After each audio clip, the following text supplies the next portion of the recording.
Hello everyone, this is S. Seni and today we are going to start new chapter biological classification. Right. In this chapter basically we will study classification in detail. So in previous class we already have discussed what the mean of classification. Right. If we will go with the basic things, then there are three types of classification: artificial classification, natural classification, and phylogenetic classification. What the mean of artificial classification means? Artificial classification is totally based on only outer appearance. Means if we are making groups of different plants, right? What the mean of classification means? Making groups.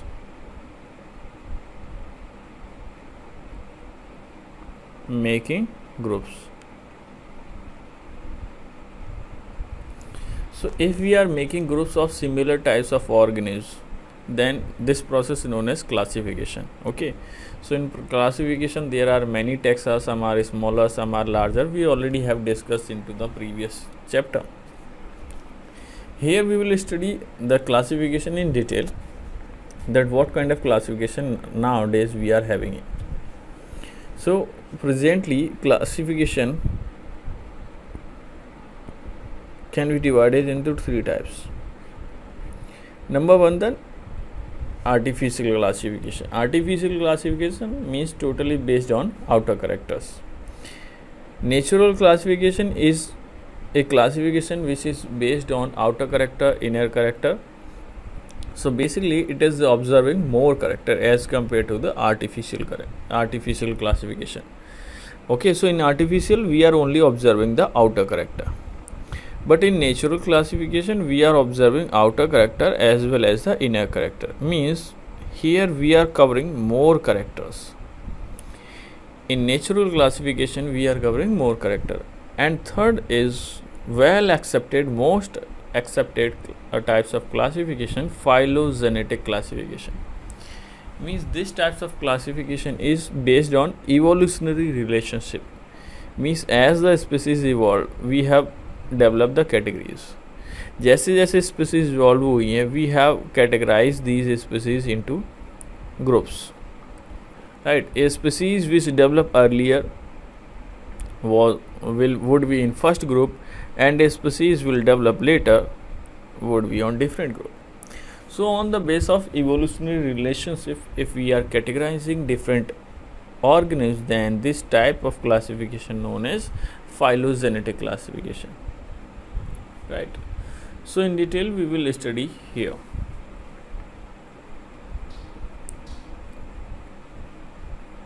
So look, the artificial classification was given by Carolus Linnaeus.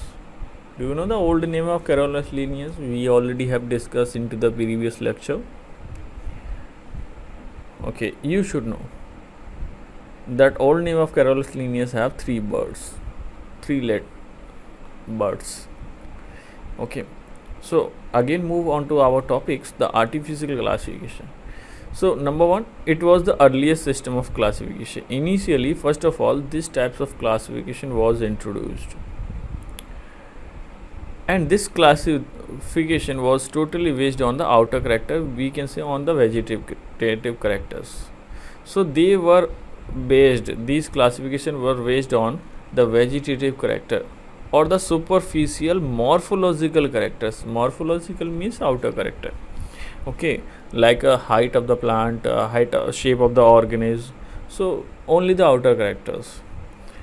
So vegetative character or superficial outer character, such as the habitat, the color, number, shape of leaf, etc. means we are mostly observing the outer characters. So artificial classification. So Linnaeus artificial classification was based on the endoecium structure. Endoecium structure, what the mean of endoecium structure? Suppose like this is a flower, and here we are having this pistil. These are the stamens,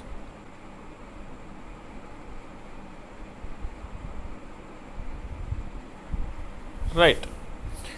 So endoecium structure means group of stamen. Group of stamen known as endoecium means the male reproductive part. Okay. So the artificial classification of lineage was based on the endoecium structure. Second types of classification, natural classification. Okay, so here are some drawbacks of artificial classification. What are the drawbacks? So drawbacks means we can see the limitations. So if we are categorizing organisms on the basis of only their outer character, so due to this what happened, the closely related organisms now separated due to the outer appearance. So they separated the closely related species because since they were based on few characters, because we are only observing very a small amount of characters. And second point, in the artificial classification we were giving the equal weightage to the vegetative character as the sexual character, means we are giving equal weightage to sexual character as well as on vegetative character, and most of time it is not acceptable because the vegetative character are normally changed as the environment change, right? As the some environment changes, then the vegetative character easily changes into the organism. So that's why we need not to include the vegetative character during the classification, because these characters are only temporary characters. Okay, just with one example, in the spring season what happened, the new leaves arises onto the plants. So at that time the plant looks light green in color. So light green in color means it is a morphological character, but morphological character is changing due to the atmospheric situation. So sometime it is dark green, sometime it is light green. So how we can categorize the organisms on the basis of only the outer characters, right? So these were the main drawback of this artificial classification. Then what happened, we have introduced second types of classification, the natural classification system. The natural classification system based on the natural affinities, we can say the natural characters, the internal character as well as the outer character. So in the natural classification we are considering the external features of organisms as well as the internal features. What the mean of internal feature? The ultrastructure of cells, anatomy means internal structure of organism, embryology, and phytochemistry. Phytochemistry, what the mean of phytochemistry means what types of chemicals are present. Suppose like if a plant, suppose like this is a plant, and this plant have some inner white color liquid, just like in Calotropis. जैसे Calotropis होता है अकौआ, उसके अंदर white color liquid होता है. If different plant also have this same types of liquid, means definitely internally they are linked with each other. Definitely may be possible in previous time they were having some relationship. Okay, so they should be kept in a single group. So this is known as phytochemistry, means we are also observing the inner chemistry of the organism, right? Phytochemistry. So in the case of natural classification, we are taking care of external forms, internal forms. Embryology means how they are developing, and phytochemistry, what kind of chemicals they are having, right? What will be the example of this natural classification? The classification of Bentham and Hooker. This is the most popular classification in the case of angiosperm plants. So classification of flowering plant means angiosperm plants. So classification of flowering plant given by Bentham and Hooker, that was the classification totally based on the natural character. So we can say it was the natural classification of angiosperm plants, which were given by Bentham and Hooker. And the third types of classification is phylogenetic classification. Phylogenetic classification. This classification is based on the evolutionary relationship. Okay, so it is based on evolutionary relationship among the organisms. What the mean of evolutionary relationship? Means we are putting organisms those were formed earlier at the same time. If some organisms appear after 100, we can say same times. These are the some organisms. If they develop at same time, will be in same group. After suppose like millions of year later, some organs develop simultaneously, so they will be in a same group. So we are moving according to the same timeline. Here at this timeline, if some organs develop, though they will be in a single group. After that, some evolution occurs into these organisms and they have moved to the another category, then we are making the same next category. Okay, so on the base of evolutionary relationship, if we are categorizing organisms, then it is known as phylogenetic classification simply. So in this classification, we assume that the organisms in the same taxa have a common ancestor. Means a group of organisms, those appear at the same time, definitely they are having a common ancestor. They were having a common ancestor, as you can see here into this diagram. In this diagram, as we are looking, they are the different organisms, but definitely at initial time all developed from a single organism. So basically we are observing the evolutionary history. So this classification is the phylogenetic classification. Okay, so if I am saying that human, monkeys and gorillas are connected with each other, they are having some similar characters, so it means I am trying to classifying these organisms on the basis of phylogenetic classification. So phylogenetic classification is totally based on the evolutionary relationship. So these are the most popular types of classification. After that, another also types of classification are also into the books. So some of them are given here.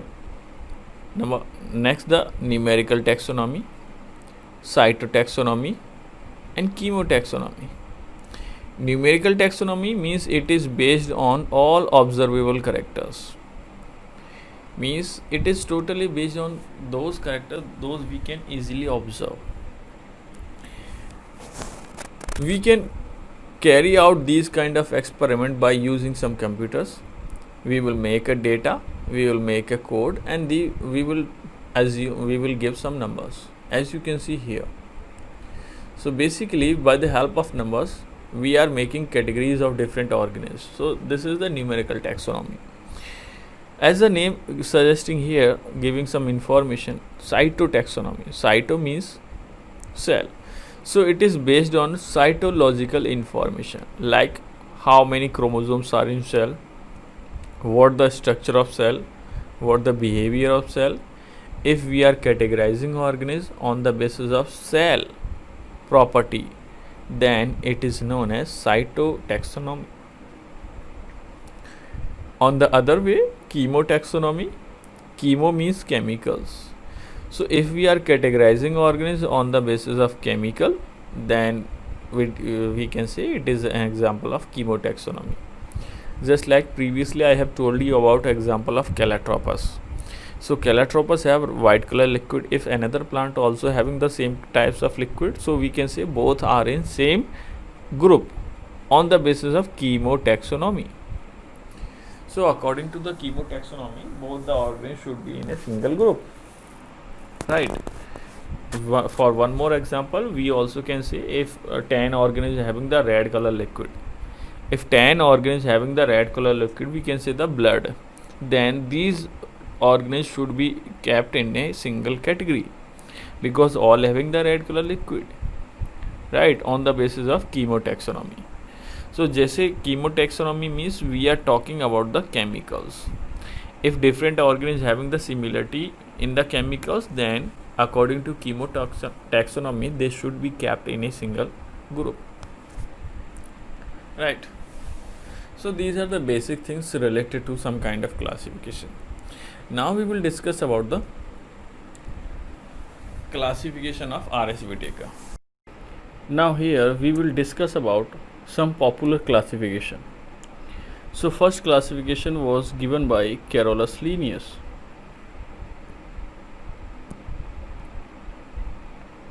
So first classification was given by Carolus Linnaeus, and according to Carolus Linnaeus, all living organisms are categorized into two categories.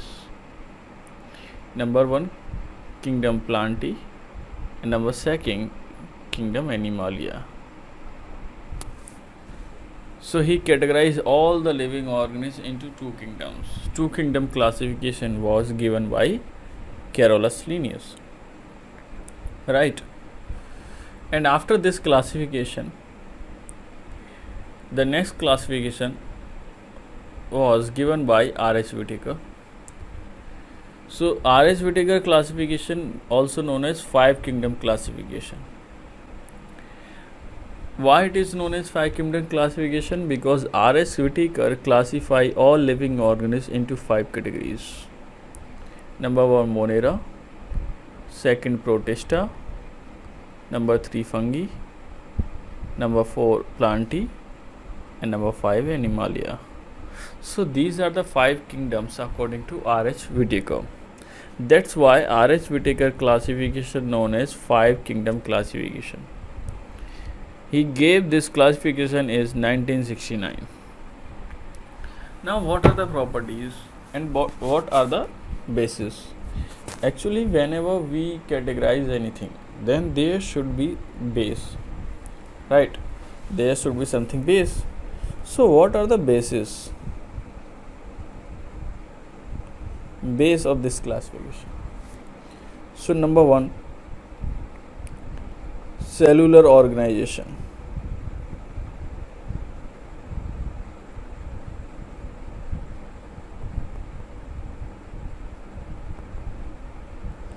What the mean of cellular organization means? Which types of cells are in the organism.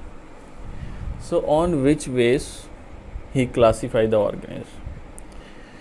Due to this property, he differentiate Monera and Protista. So number one, the cellular organization. I am writing here second point. Second point, nutrition mode.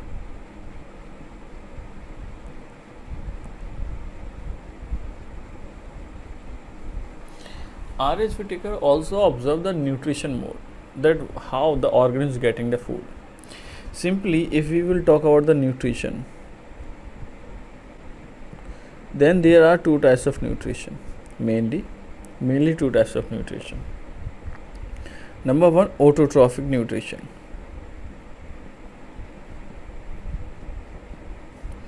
And second one, heterotrophic nutrition.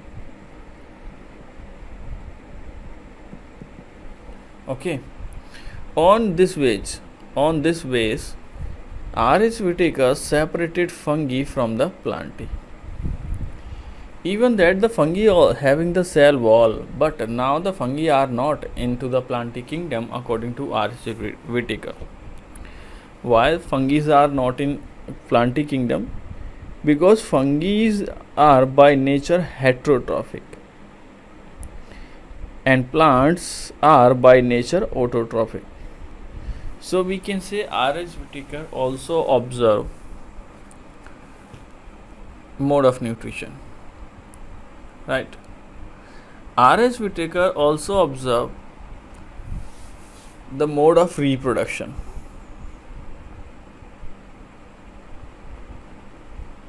So R.H. Whittaker also observed reproduction mode.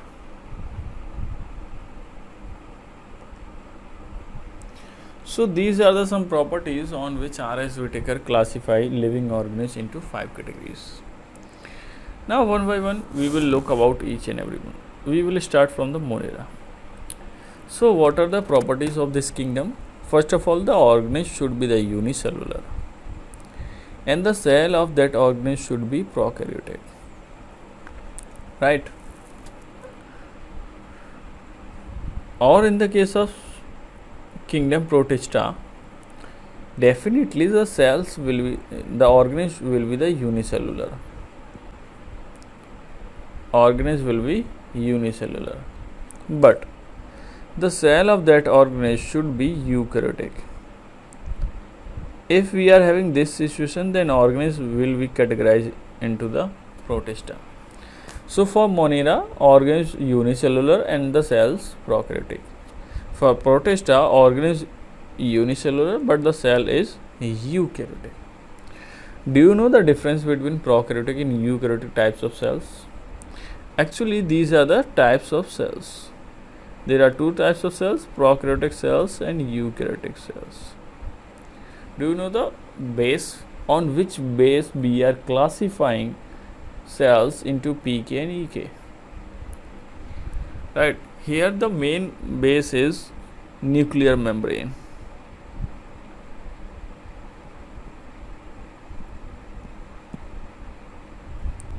So on the base of nuclear membrane, we have classified the cells into two categories, prokaryotic and eukaryotic. Right. What are the other differences between prokaryotic and eukaryotic? Look here. Then we will move again on to the classification. So the first difference between prokaryotic and eukaryotic is most the prokaryotics. Listen, most the prokaryotics are unicellular. Means most of time prokaryotic organisms, or we can say the prokaryotic cells, always will be the individual, means the unicellular form. But most of eukaryotic cells always will be into the multicellular organism. अगर कोई multicellular organism है, then the most of time the cells of these organisms are eukaryotic. Second point, the nucleus is poorly defined. What the mean of this line? Suppose like this is a cell, and as all we know, in each cell we will always get this nucleus. In each cell we will get this nucleus. And how this structure developed? Due to this outer covering, which is known as nuclear membrane. But here the nuclear membrane is absent. That's why the inner part, we can say the inner content of this nucleus, are scattered into the cytoplasm like this. So here in this position you clearly define the nucleus, that here this is the nucleus. But in the case of prokaryotic, you can't define the nucleus, because first of all it is not having any boundary, and second one, in the cell all of the organelles always move, right? So due to these reasons, here the nucleus known as poorly defined nucleus, due to the absence of nuclear membrane. Here the nuclear membrane is completely absent. That's why we are saying that nucleus is poorly defined. But in the case of eukaryotic, nucleus is well defined. So nucleus is well defined. Well defined means we can define the position, we can define the shape of the nucleus. So nucleus is well defined and surrounded by a nuclear membrane. Why it is well defined? Because it have the nuclear membrane. In prokaryotic, the nucleolus is absent. Nucleolus means inside the nucleus we will get a structure, just like here. Inside the nucleus we will get this solid structure which is known as nucleolus. So in prokaryotic, nucleolus is absent, but in eukaryotic we are having this nucleolus. Prokaryotic also don't have plastid, mitochondria, Golgi bodies. So these things are also not available into the prokaryotic cells. So basically we can say the membrane bound organelle. At this fourth place we also can write one point,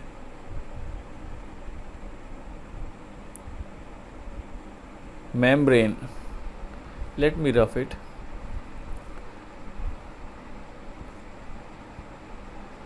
Here we can say membrane bound organelle are absent.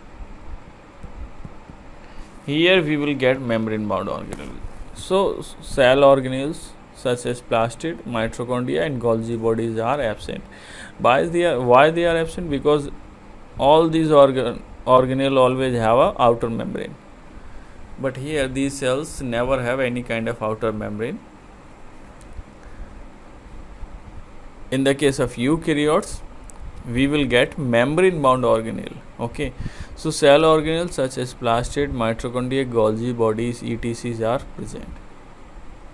Simply, what are the examples of prokaryotic? In prokaryotics, we will get bacteria and blue grain algae. These are the main examples of this prokaryotic category. And after the bacteria and blue green algae, most of organisms are having these eukaryotic cells. We can say also the eukaryote. So any organism, if any organism have eukaryotic cells known as eukaryotes, and if a organism have prokaryotic cells known as prokaryotes. Okay. So now again move to the classification. So according to R.H. Whitaker, first kingdom was Monera and second kingdom was Protista. What the difference? Difference is only the types of cell. In Monera we are having prokaryotic cells, in Protista we are having eukaryotic cells. And third kingdom according to R.H. Whitaker was the fungi. What are the properties of fungi? Fungi may be the unicellular or the multicellular.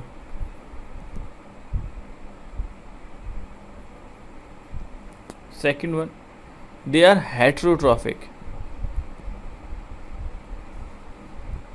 Fungi are by nature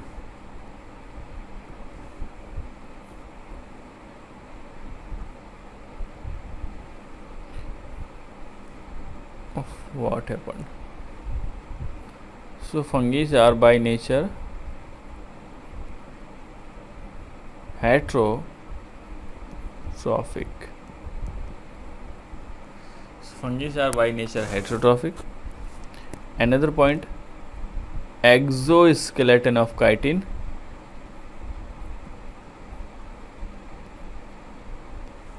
Exoskeleton of chitin. So these are the properties. So due to the heterotrophic nature, R.H. Whitaker separated fungi from the kingdom Plantae. Another important point related to the fungi, that they are having exoskeleton of chitin. No doubt they are having cells, even that they are categorized in a separate kingdom. Right. What is the other property of these fungi? Fungi store their food in the form of glycogen.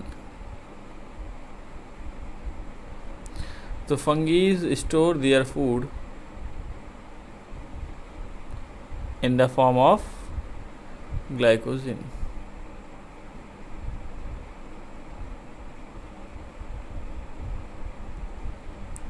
Okay, so these are the properties of fungi. Here just write example bacteria. We will study these kingdoms in detail after this normal formal explanation. Fourth kingdom was Plantae, and Plantae means they are autotrophic and have cell wall. But in the case of animals, they are heterotrophic and cell wall is absent. So these are the basic properties of classification of R.H. Whitaker. Okay, so remember these points, these kingdoms: Monera, Protista, fungi, Plantae and Animalia. So these are the different kingdom according to R.H. Whitaker. Right, here we are having diagram of one prokaryotic cell and one eukaryotic cells. Here, this is a bacterium cell.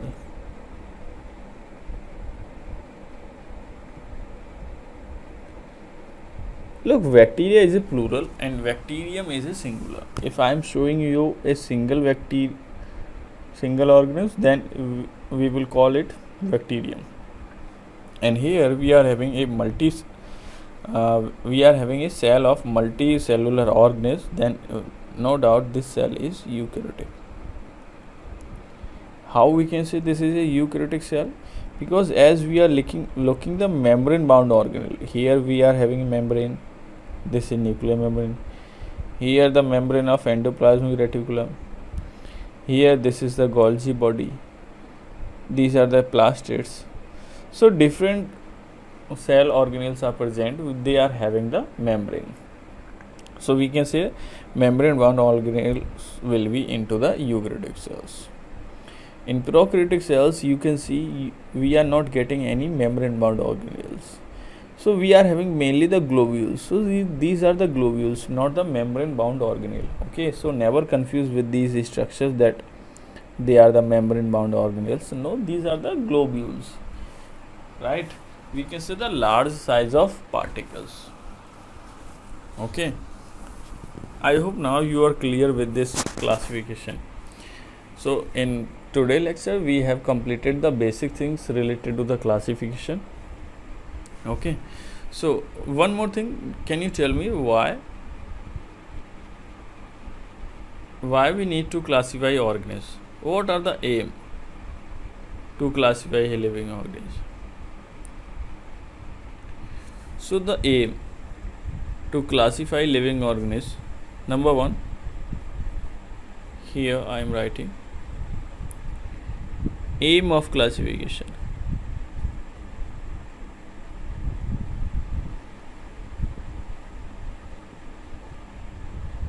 Aim of classification. So number one,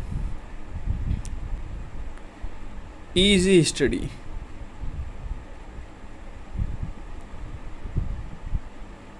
The main aim is easy study. Second one, to organize in similar organisms. To organize similar organisms. So to organize similar organisms means, no doubt the may be possible that size of different organisms is different, but if they are belonging to same categories, if they are having the similar character, so similar character organisms should be placed into a single category. So if we will place these organisms into a single category, so we can easily observe them, we can easily study them. Okay, so basically these are the steps for the classification. The first of all, the easy study, and second, to organize living organisms into different categories. If the organisms are similar, then it should be kept in a single category. If the organisms are different, means having lot of diversity, then they should be placed into the different category where they belong. Okay, so each category have some specific points on which ways we can put organisms into that category. Okay, I think now you are clear with these points. So today we will complete our session here. In next class we will study in detail about the kingdom Monera and Protista. Okay, so take care.